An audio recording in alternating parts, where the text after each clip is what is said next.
With the invention of AI ever growing, ever changing, and ever being an amazing tool, I've decided to use it to generate creepypasta for all of you. If you're interested in spooky and creepypasta type stories, they will be here weekly. They will also be going to my new Reddit page, r/NightmareKrys. I will post the text-based version of my stories over there every week, as well as it's open for submissions of your own. If you would like anyone to read your stories, let it be known in the post. If not, it is your content and no one will be able to use your content without your permission. But thank you for joining.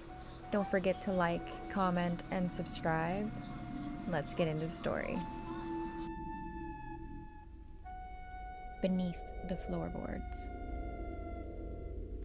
I never should have taken that job. Desperation drove me to accept a gig house-sitting an old, decrepit mansion on the outskirts of town. The pay was good, and I needed the money. The owner, Mr. Bellamy, he was kind enough, but strange, and there was something unsettling about his hollow eyes and the way they nervously glanced around as though someone, or something, was watching. The first night was uneventful. I settled into the living room with a book, trying to ignore the eerie silence that filled the house. The wind howled outside, rattling the windows, but inside everything was still. I could almost hear my own heartbeat. It was around midnight when I first heard it, a faint, scratching noise coming from beneath the floorboards. At first, I thought it might be rats. The house was old, after all, and it wouldn't surprise me if it had a rodent problem. I shrugged it off and went to bed, hoping the noise would stop. The scratching persisted the next night. It seemed to move, sometimes under the living room, sometimes beneath the kitchen. I started to feel uneasy, but I convinced myself it was nothing. I tried to drown out the noise with music, but even then, the scratching seemed to creep into my mind, relentless and unnerving. On the third night, the scratching turned into a low, almost inaudible growl. I couldn't ignore it anymore. I decided to investigate. Grabbing a flashlight and heading down to the basement, the air was noticeably colder as I descended. The smell of dampness and decay filled my nose. The basement was a labyrinth of old furniture, forgotten relics, and cobwebs. I shone my flashlight around, looking for any sign of rodents, or perhaps a hole where they might be entering. But then, I saw it. A small, crudely made door in the far corner, almost hidden behind a pile of dusty boxes. My heart pounded as I approached the door. It was locked with a heavy padlock, but the wood was old and rotting. I hesitated for a moment, every instinct telling me to turn back, to leave it alone. But curiosity, and perhaps a sense of duty, got the better of me. I found a crowbar among the tools, scattered on a nearby workbench, and pried the lock off. The door creaked open, revealing a dark, narrow tunnel that seemed to go on forever. The growling was louder now, echoing off the walls and reverberating through the tunnel. I stepped inside, the flashlight beam cutting through the darkness.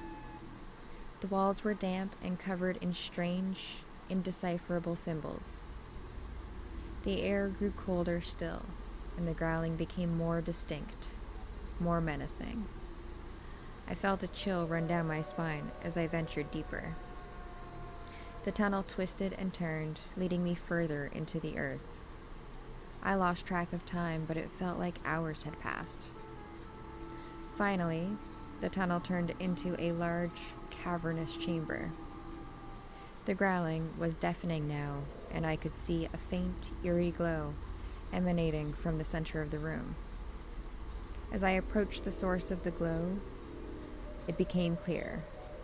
A large, circular pit with a strange, pulsating light.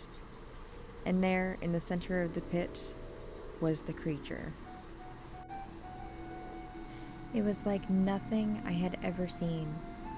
Its body was a grotesque amalgamation of human and animal, with elongated limbs, sharp claws, and eyes that glowed with a sinister, otherworldly light. It was covered in matted fur and scales, and its mouth was filled with rows of jagged teeth. It was chained to the walls of the pit, but it thrashed and growled, straining against its bonds. I stood there, frozen in terror, as the creature's eyes locked onto mine.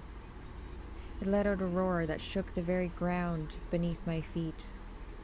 I stumbled backward, dropping my flashlight. The room plunged into darkness, and I could hear the creature's chains rattling as it struggled to free itself. Panic set in. I turned and ran, stumbling through the tunnel, desperate to escape. The growling echoed behind me, growing louder and more frantic. I could hear the sound of metal snapping, and I knew the creature was free. I burst out of the tunnel and slammed the door shut behind me, quickly securing it in place with the broken padlock. My hands were shaking, and my breath came out in ragged gasps. I backed away slowly, listening to the growling and scratching coming from the other side of the door. I spent the rest of the night huddled in the corner of the basement, too afraid to move. When the morning light finally filtered through the small basement window, I gathered the courage to go back upstairs. I locked the basement door and called Mr. Bellamy, telling him I couldn't continue the job. He didn't seem surprised. In fact, he sounded relieved. He simply thanked me and told me to leave the key on the kitchen table. I didn't ask any questions. I just wanted to get out of there. As I left the house, I glanced back one last time.